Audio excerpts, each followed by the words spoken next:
Lepo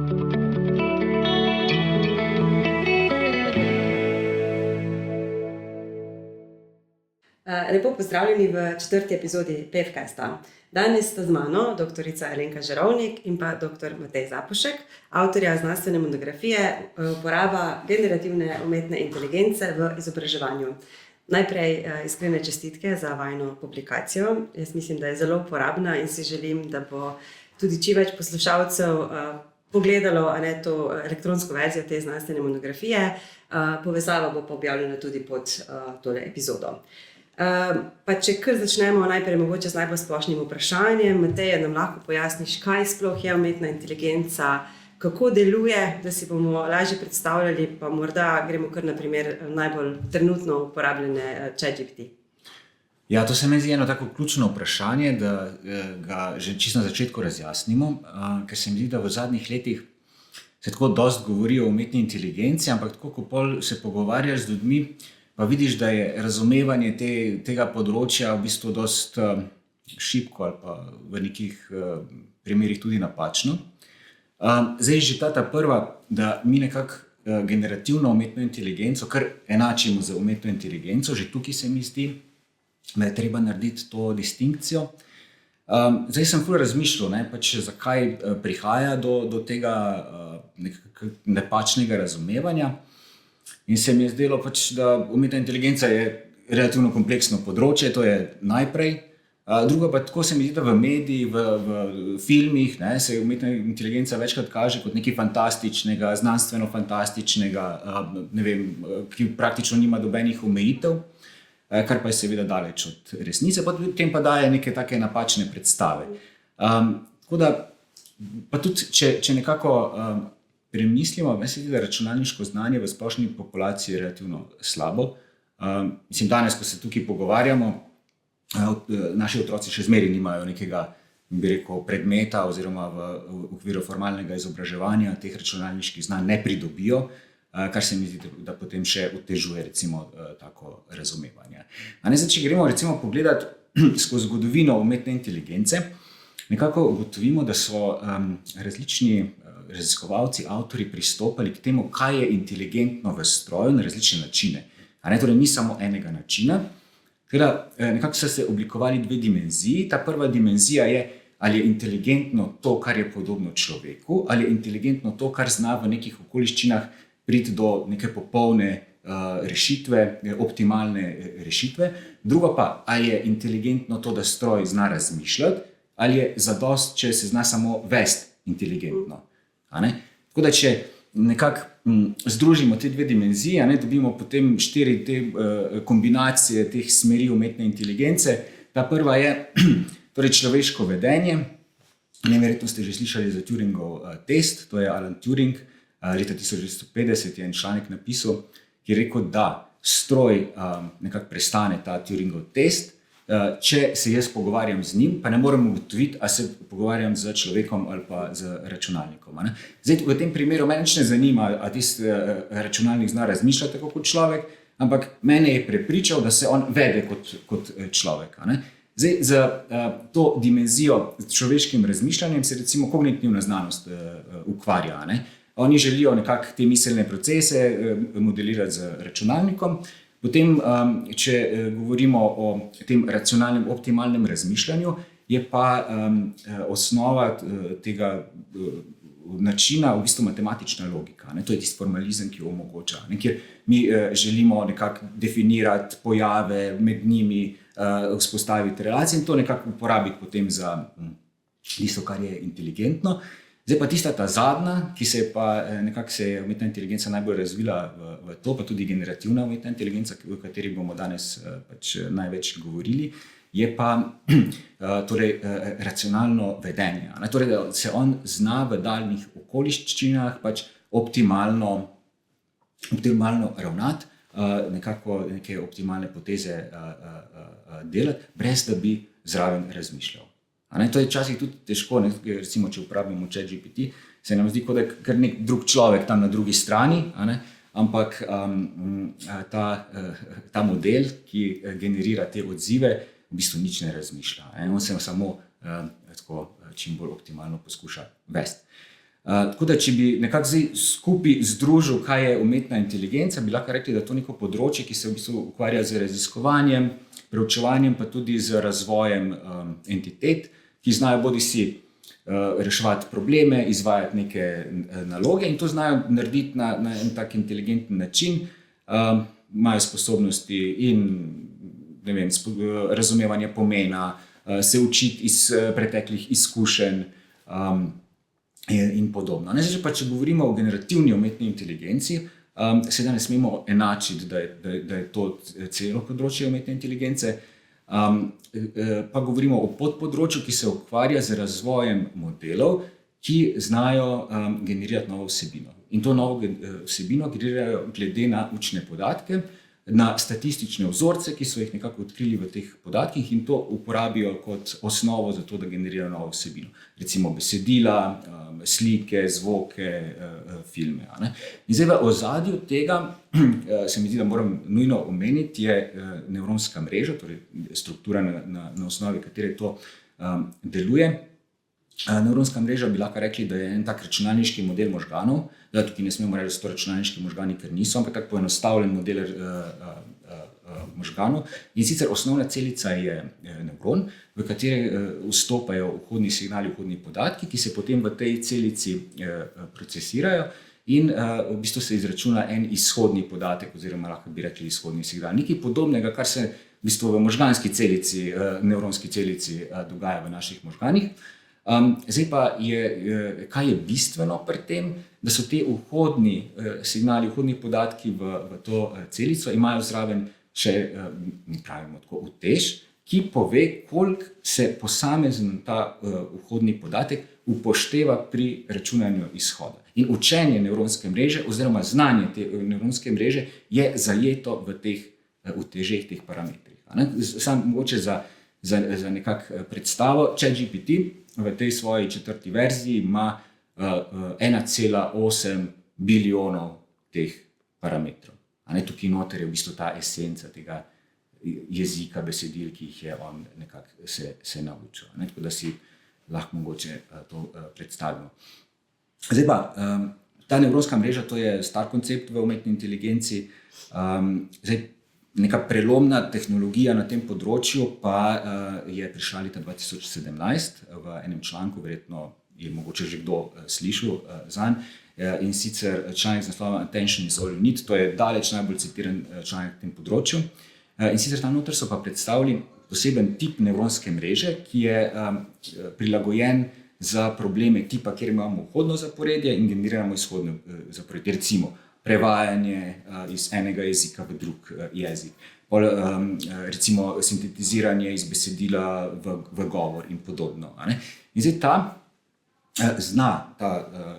posebne tip nevronske mreže, ta transformer, zna v bistvu se osredotočati na različne dele vhodnega zaporedja, zato da potem dobite kontekstualne relacije med besedami in na ta način bolj zna, kako bi rekel, razbrati pomen iz tega poziva.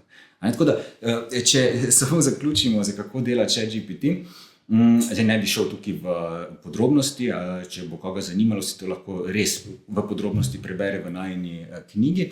Gre za to, da najprej ChatGPT želi razumeti naš poziv, potem pa generira odziv. Jaz pravim, da to ChatGPT je en tak zelo, zelo napreden autocomplete. On se vedno, ko generira besedilo, vpraša, kaj bi bilo najbolj smiselno nadaljevanje tega besedila, glede na vse te statistične vzorce, povezave, odnose v besedilih med besedami, ki se jih je srečal v fazi učenja na tej res ogromni množici besedil. In recimo, še to je zanimivo, da vedno ne izbere tiste, ki je najbolj verjetno nadaljevanje, ampak ker ko so delali teste, so ugotovili, da ko je izbral pač to najbolj verjetno besedo, je bil tak zelo nenaraven robotski jezik.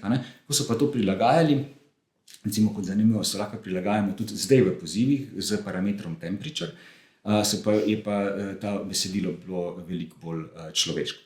Tako da to mogoče na Na kratko.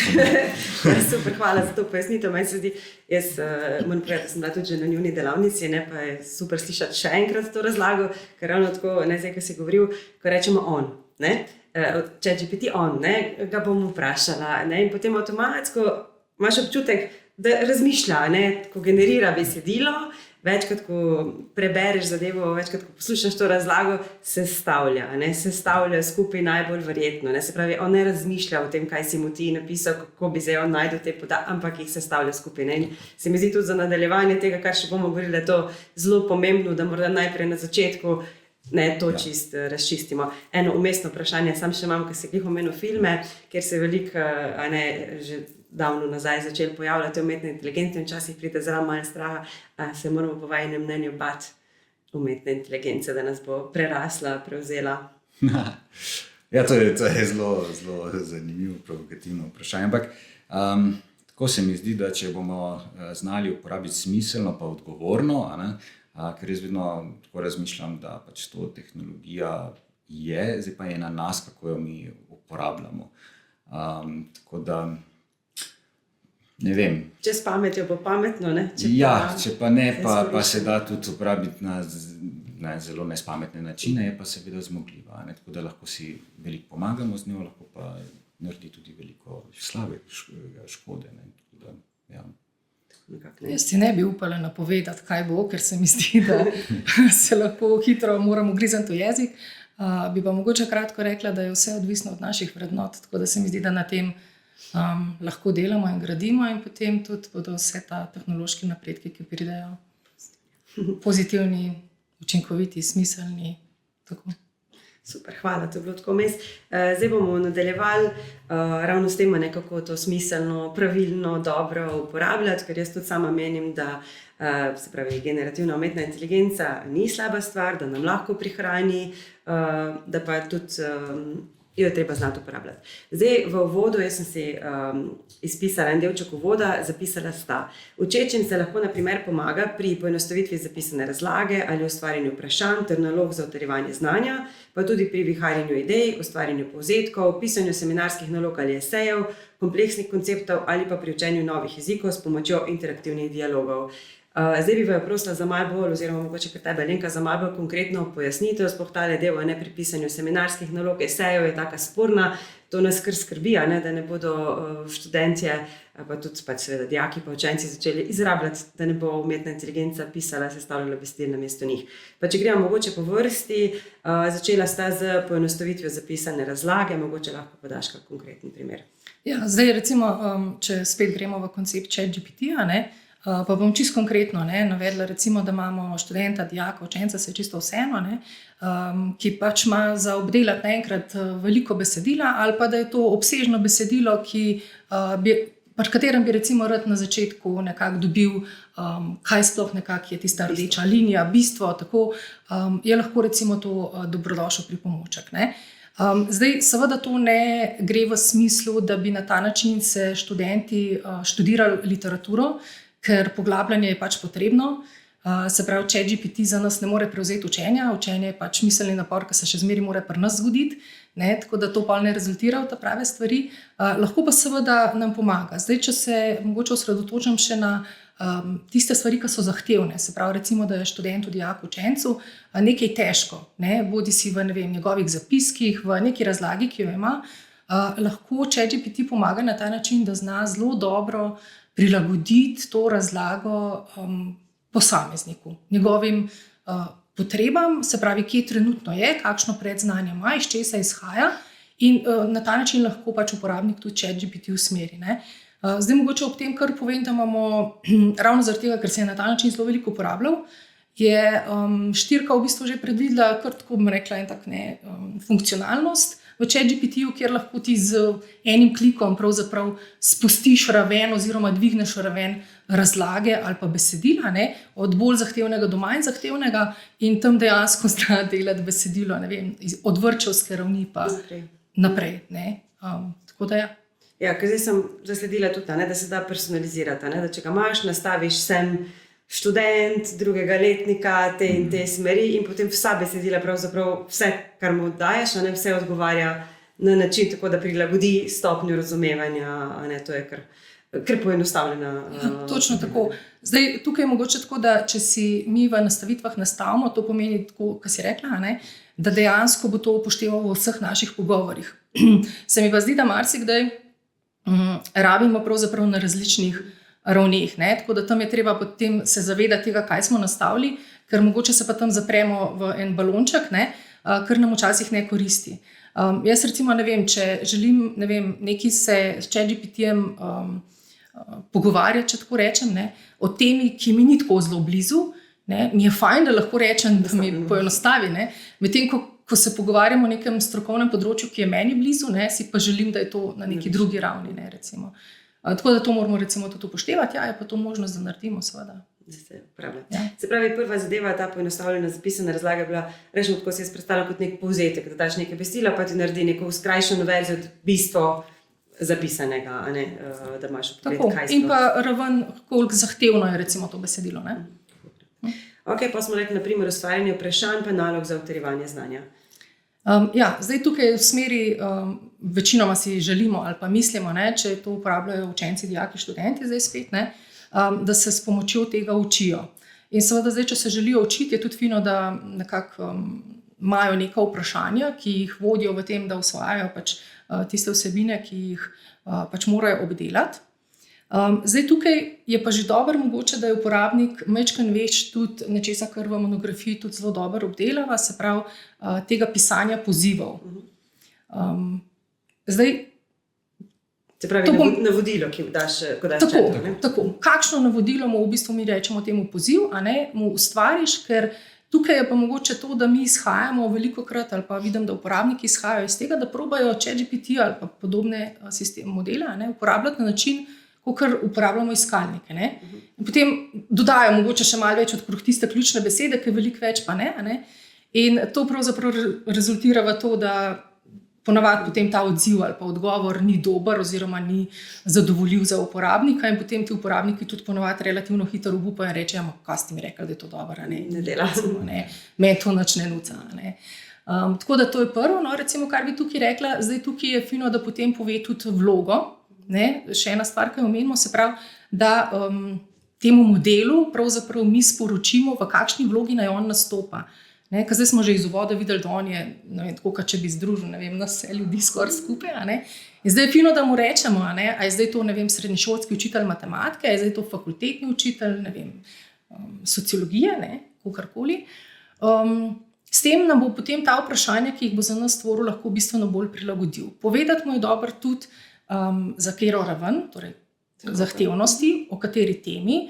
Nič ni slabo, če povemo tudi, kje mi smo, če vemo, ne, se pravi, koliko imamo mogoče predznanja, a hočemo, ne vem, zelo bom rekla, neka osnovna vprašanja o temi in na ta način.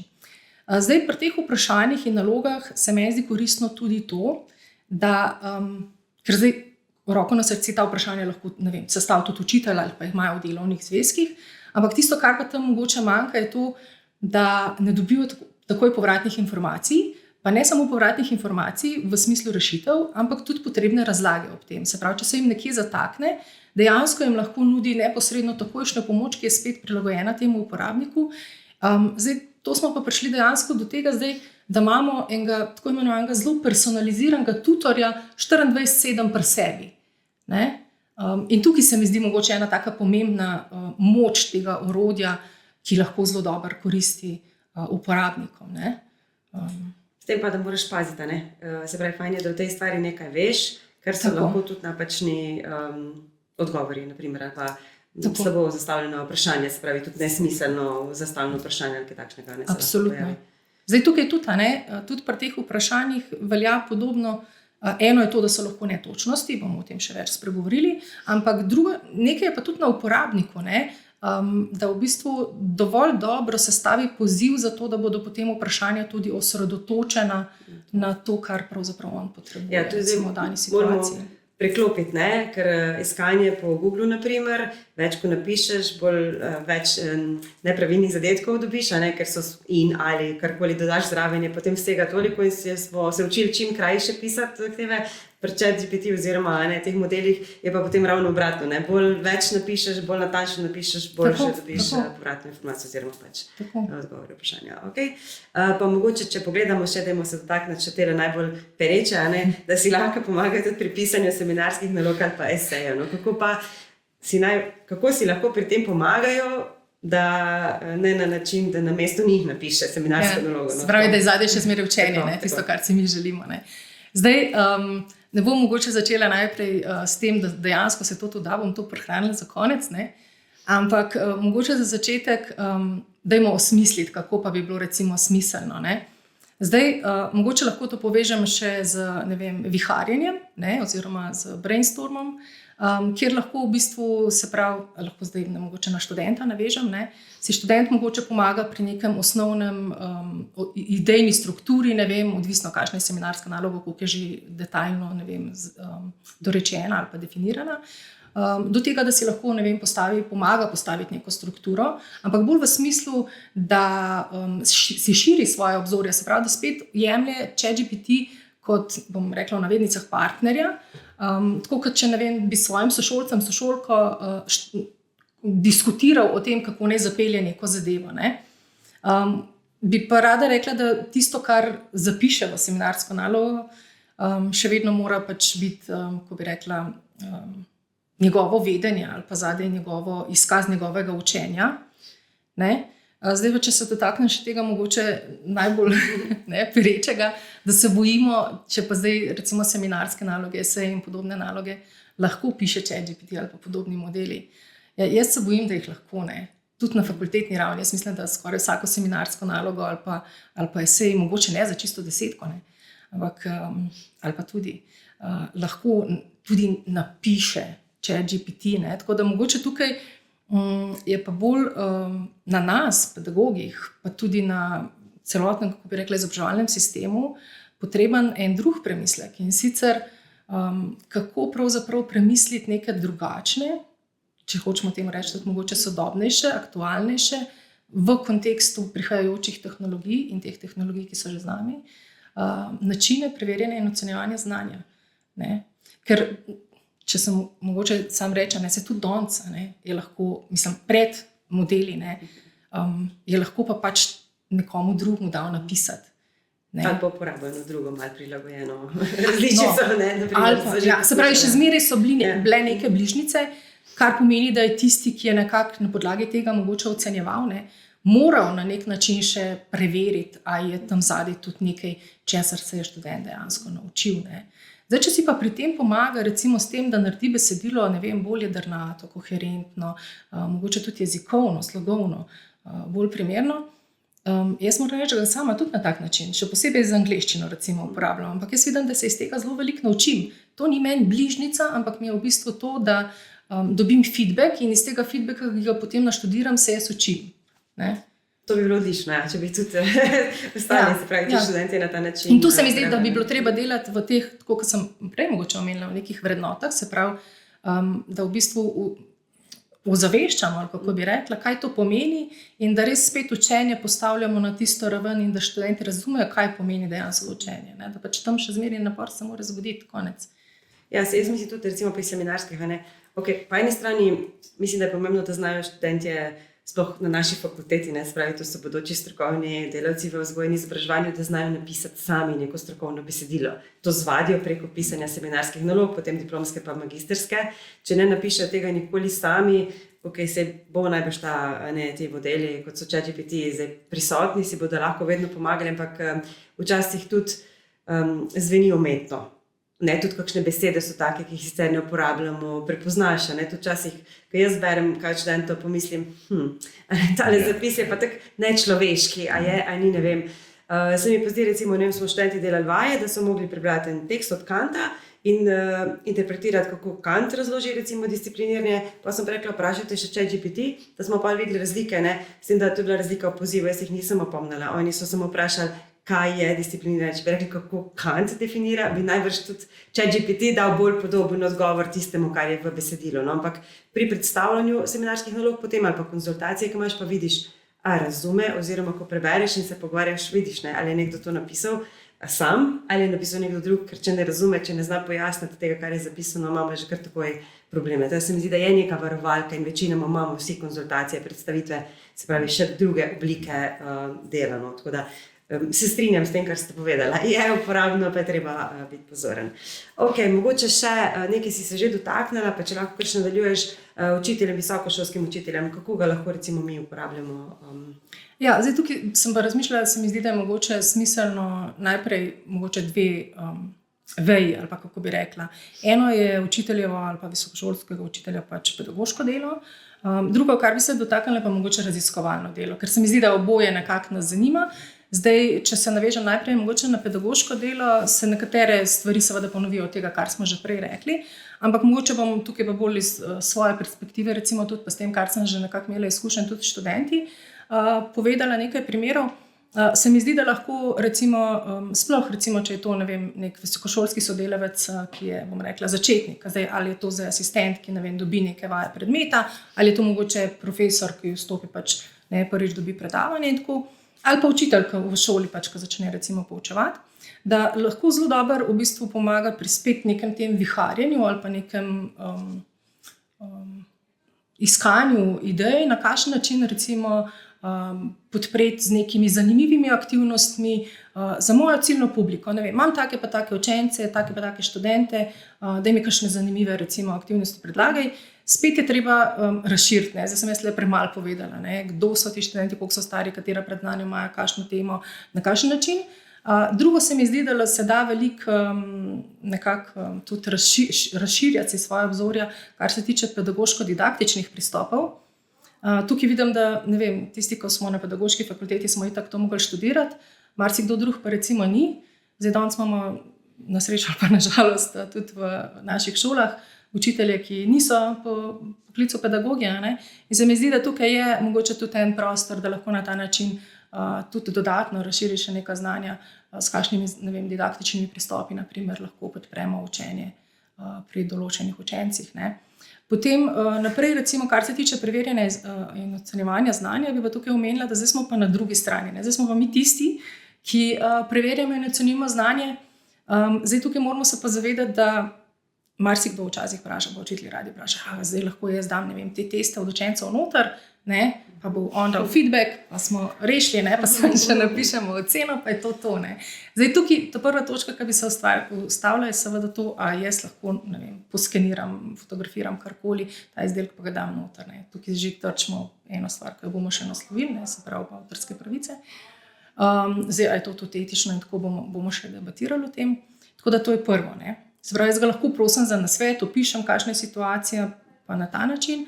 Zdaj, če pa še to stopno pogledamo ocenjevanja, zdaj oceno jaz mislim, da mora še zmeraj dati človek. Zdaj, lahko si z nekimi, se pravi to, da opiše, pa dobi še, ne vem, neko dodatno razlago pomaga, ampak vendarle na koncu je odločitev, to mora seveda biti učiteljeva. Zdaj, druga stvar je pa seveda, če bi izobraževalni sistemi, pa v tujini se to tudi dogaja, ustvarjali pravzaprav, se pravi na sistemski ravni, v izobraževanju, v skladu z vsem avtorstvom, etiko in tem sisteme, ki so prav v izobraževanju uporabljajo. Tam so pa potem lahko tudi neki drugi konsenzi, ampak morajo biti seveda vsi uporabniki tudi primerno seznanjeni s tem, na kakšen način se obdelujejo njihovi podatki in seveda zato tudi ustrezna dovoljenja pridobljena. No, meni što, jaz sem, se pravi, tudi že se učim uporabe oziroma preizkušam, me zanima tudi zaradi dela študencija, da vidim, kje smo, kaj sta. In recimo je ravno to, ampak pa pomislim, ne vem, da nastavi kakšno vprašanje, seveda jih je potem treba prilagoditi, ampak dobiš idejo, pa kako, ne vem, kaj narediš za neko vodno motivacijo, kako še predstaviti te načine. Ampak pa hkrati pomislim, mi je super, mi skrajša čas, po drugi strani pa pomislim, da jaz pač kar malo izklopim možgane, pa mi ni treba več misliti, ker zdaj bi mogla pa neko vabilo napisati, kako bi že začela. Pa mi da neko idejo, super ideja, malo prilagodim, pa sem. Super, ker mi skrajša čas, po drugi strani imam pa občutek, da se več ne potrudim za kakšno stvar, razmišljati, kot sicer bi ali pa prej sem pa popravljala, pa spreminjala tak. Zdaj pa je to precej hitreje, ampak ne vem, a je to dobro, da pa mi se na ta način izklopimo za neke stvari. Ja, zagotovo lahko se vprašamo, bomo mi s časoma s tem začeli izgubljati neke te zelo osnovne skille, kako bi rekla, ali pa tudi komunikacijske zmožnosti. Ampak jaz tu še vedno, rekla, gledam skozi perspektivo, da vedno to nekako, torej ne vzamem copy-paste, dam noter in se s tem ne ukvarjam. Ne? Ampak se ukvarjam zdaj, zakaj je to dobro napisano, zakaj je dobro napisano, in spet se jaz nekaj naučim. In jaz tudi vidim, da naslednjič sem jaz sposobna boljš napisati, kot bi prej bila sama. Ne? Rečem, ok, ja, mi je bilo ok. Ne? Recimo. Ja, na nek način je to, ko smo rekli, isto, treba se še s tem ukvarjati, kar je, ne moreš krozeti, kot je zapisano. Ne? Ja, dejstvo pa je, če bi pa nekdo, ali pa če nekdo uporabi na tak način, kot si ga omenila, se mi pa zdi, da pa je utemeljen, mislim, kako bi rekla, strah, da se to lahko zgodi. Ja. Na isto, ko je tekla beseda med tem, da še bojo znali otroci pisati, na roke pisati, se pravi s pisalom, ker se vse že dogaja preko računalnika in pa seveda tudi drugačni zapisi so. Ok, smo se že malo dotaknili, gremo zdaj še na ta vidik zasebnosti. A ostanejo besedila, če naložimo, vemo, da saj ta plačljiva verzija omogoča, da se naloži kakšen dokument, da nam lahko izpiše, potem naredi povzetek, da lahko tudi svoje besedilo naložimo, da ga najbrž pregleda ali kakorkoli, a to ostane, gre to v bazo podatkov, kako je zdaj z varovanjem naših zasebnosti? To je zelo, zelo ključno in pomembno vprašanje. In sicer jaz bi mogoče začel s tem, da te velike korporacije, tukaj recimo OpenAI, ki je naredil ChatGPT, ne razkrivajo točno, kako ta orodja delujejo. To se mi zdi zelo tako povedno in nekako tudi mogoče nekako zahteva neko posebno skrb iz naše smeri. Drugače, če gremo čisto konkretno na ChatGPT, v nastavitvah imaš možnost, da ugasneš deljenje podatkov za učenje modela. To lahko narediš in pri plačljivi in brezplačni verziji. In zdaj oni ti nekako garantirajo, da če si to izklopil, da bo potem model si zapomnil podatke samo znotraj ene seje, znotraj enega tega svojega pogovora. Da ko boš pa to ugasnil, bo pa on to tudi pozabil. Enako velja za datoteke, ko jih damo mi noter in če imamo to nastavitev, se pač ne bojo v modelu uporabljala. Tako da, zdaj pa spet, jaz vem, da mnoga podjetja ne dovoljujejo inštitucije, da bi dajali gor ali programske kode ali neke dokumente, ravno zaradi tega, ker jih to skrbi. Torej, na kak način se bojo ti podatki potem tam obdelovali, shranjevali, zakaj uporabljali. Ker preko sem razlagal o nevronskih mrežah, ko je enkrat to znanje, to vsebina noter zajeto v tistih parametrih nevronske mreže, jo je nemogoče na roke ven odstraniti. Tako da tisti pol bi lahko rekli, da dokler obstaja ta nevronska mreža, je potem noter to zajeto. Tako da tukaj bi mogoče opozoril še ostale tehnologije, torej ne samo ta generativna umetna inteligenca, ampak tudi druge mogoče aplikacije, orodja, ki temeljijo na umetni inteligenci, družabna omrežja. Po eni strani nekako od nas ogromno enih podatkov pridobivajo, da so v bistvu ti načini za pridobivanje podatkov zelo nekako olajšani. Recimo, na družabnih omrežjih si zapomni, koliko časa si eno objavo gledal, koliko hiter si scrollal čez, kdaj si, na kateri napravi, seveda vse interakcije in podobno. Tako da ogromno enih podatkov, po drugi strani je pa ena taka ogromna procesorska moč za obdelovanje teh podatkov in potem iskanje vzorcev, profiliranje, potem recimo, da ti nekoga umestiš v neko skupino, da napoveduješ, kako se bo vedel v prihodnje. In tako to pa se mi zdi, da je prostor za, bi rekel, ki odpira možnosti za velike zlorabe.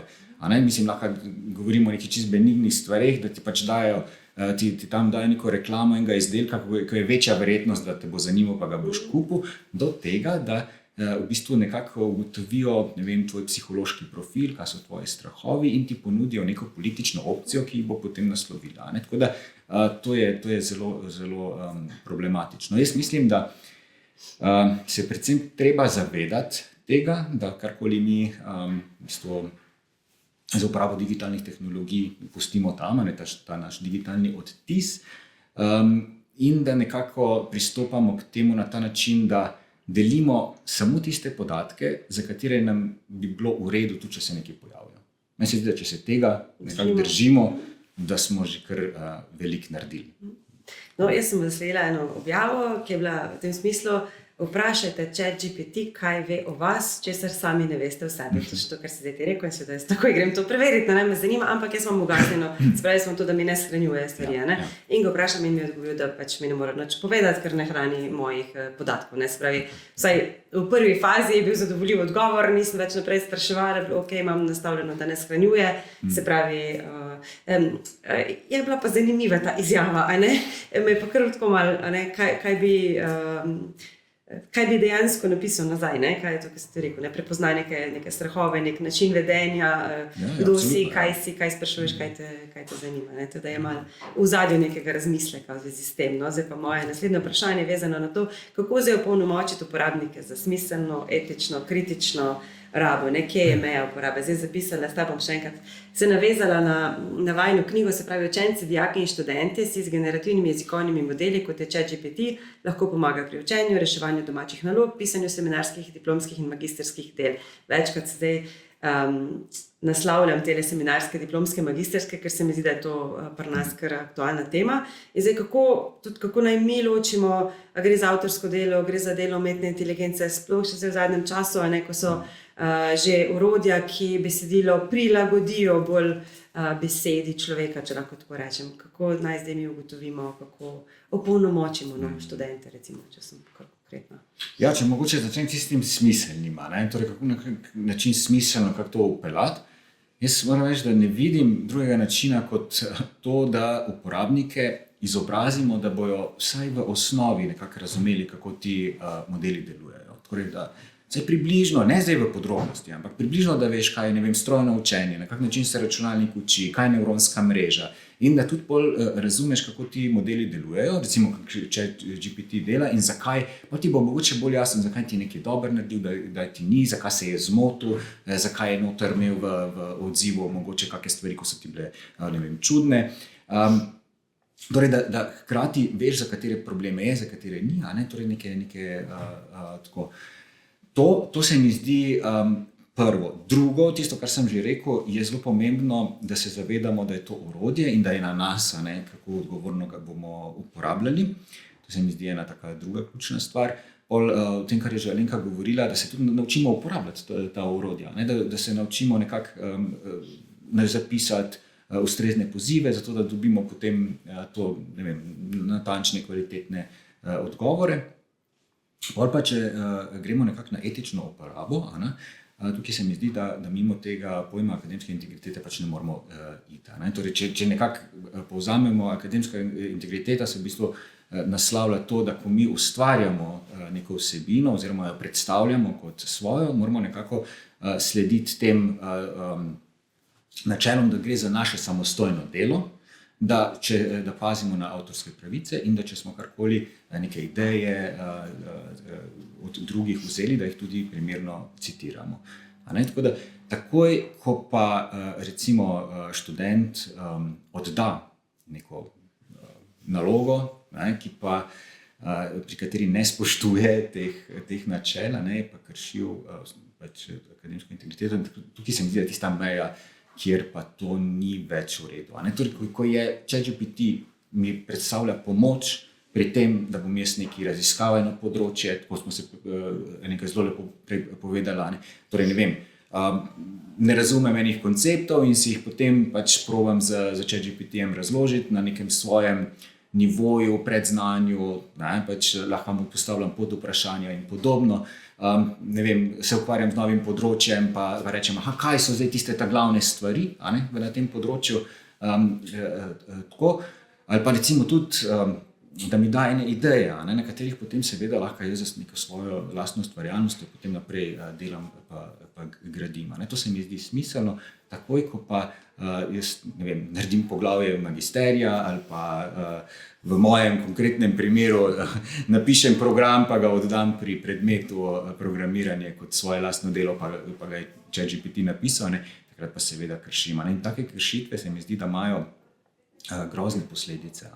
Smo se že tudi prej pogovarjali, ta kognitivni upad, hkrati pa tudi tako, če je eno dal domačo nalogo, ki jo ChatGPT naredil, on pač, tega ne obvladuje, ni usvojil teh učnih ciljev, je to izredno problematično. Tudi potem naprej, za njegovo izobraževanje, kariero, tudi za delodajalce in se mi zdi, da družbo v splošnem je to neka pot, ki je zelo neprava.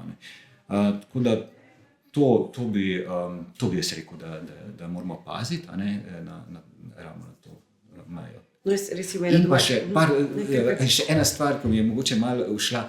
Zdaj, ti modeli, ko generirajo vsebino, seveda delajo tudi napake.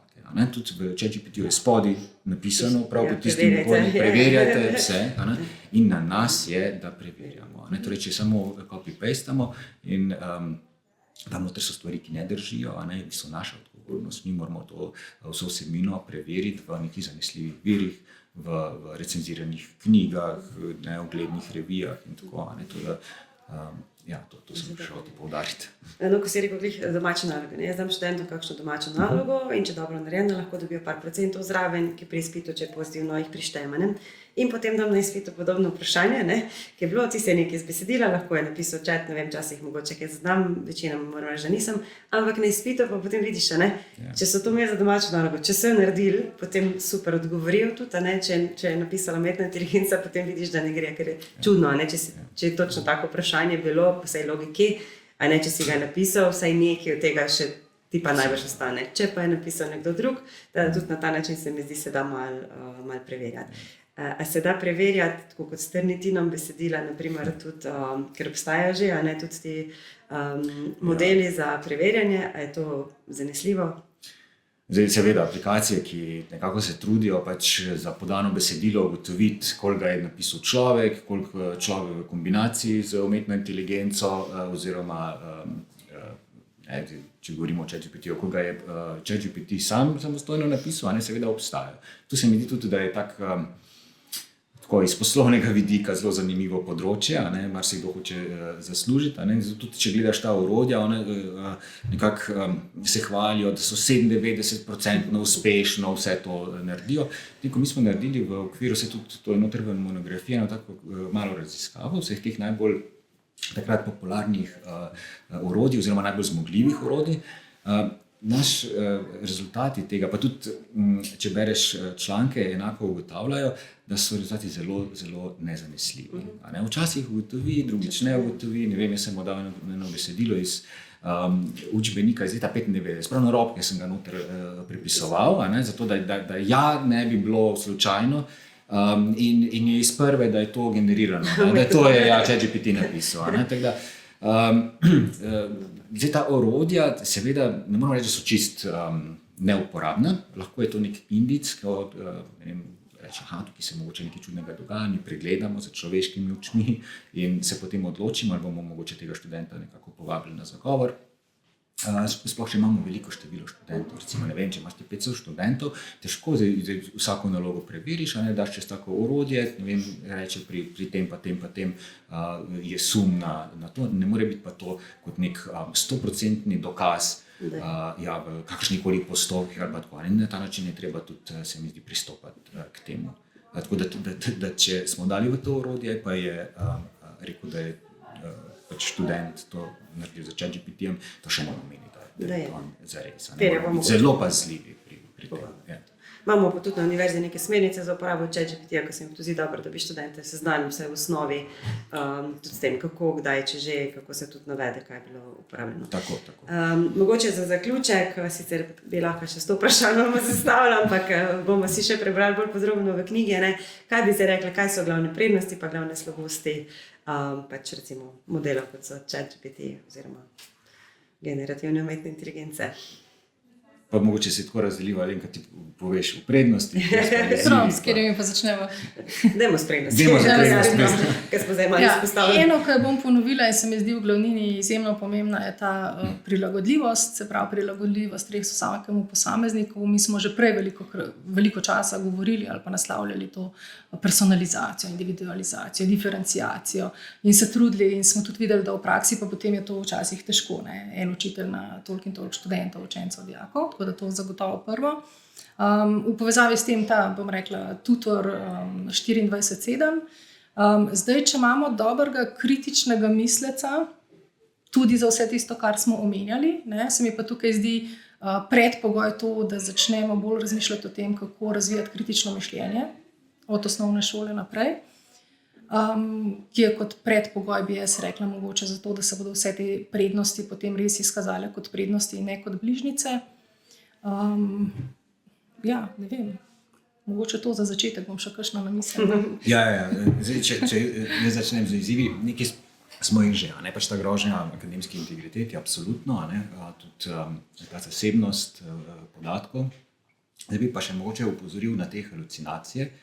Takrat, ko ta model ChatGPT nekaj napiše, ko se nam zdi koherentno, ko se on to zelo suvereno nekako napiše, dejansko pa ni res. Ne? Tako da to je iz načina delovanja, danes smo malo mogoče spoznali, nekako jasno, zakaj pride do teh napak, ne? Ker če so bile te napake nekako v teh podatkih, na katerih se jih je učil, jih potem tudi reproducira v svojih odgovorih. Zdaj na nas je, da to preverjamo. Ne? Pol, še ena zadeva, ko se mi zdi zelo ključna, so te pristranskosti, ki so zajete v podatkih. Recimo, če so učni podatki imeli noter neka mnenja, poglede, stereotipne, razne diskriminacije, ne? Potem bo ta model, zato ker to smo se danes upam, da naučili, nič ne ve, on nič ne razmišlja, on samo pač generira, glede na tisto, kar je videl, in lahko potem nekako utrjuje v svojih pozivih, kar je izredno problematično, ne? Ker nekako se mi zdi, da ChatGPT tretiramo kot nekoga, ki ve, ne? In če on to reče, potem to je izjemno.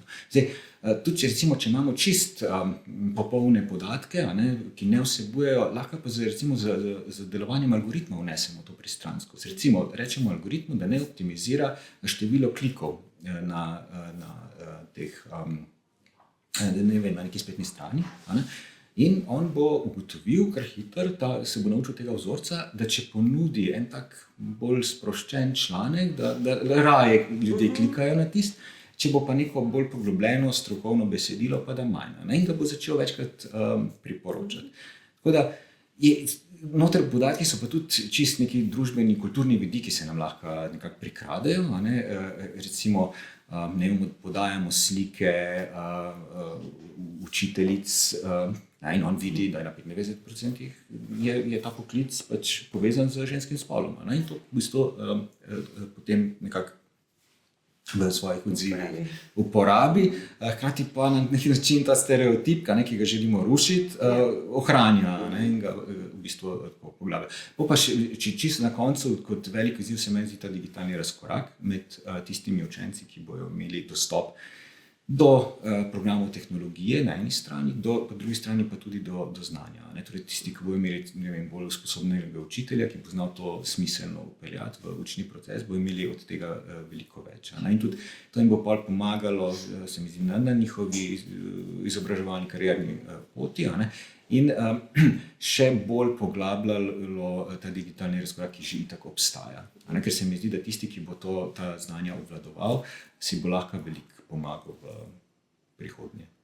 To se mi pa zdi, če lahko sam dopolnim, se mi zdi, da se to potem razširi ne samo iz posameznika, ampak na institucijo, na državo in na družbo, ker že danes vemo, da imamo, ne vem, univerze, ki torej opolnomočajo svoje uporabnike in na ta način lahko prihajajo do drugačnih rezultatov, bodisi pedagoško ali raziskovalno, kjer imajo dorečene stvari na sistemski ravni, napram tistim, ki recimo nimajo. Se pravi, da bo to ne samo se bo od posameznika pravzaprav preneslo širše.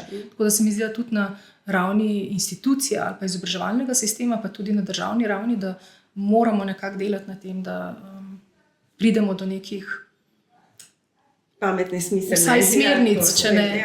Tako. In pa potem izobraževanj učiteljev, uporabnikov, zaposlenih in tako dalje. Jaz moram reči, da se zelo strinjam s tem, ker se mi zdi, da to, da si zatiskamo oči, zato ker nam to mogoče ni všeč, kam pere, da potem tega mi pa ne bomo, ko to slišim, sej to že tako dosti ne bomo, ampak mi moramo ravno to zato naštudirati, zato da bomo lahko potem upeljali smiselno, da bomo vedeli. In se mi zdi, tako sta zdaj zelo lepo, vse skupaj nekako povzela.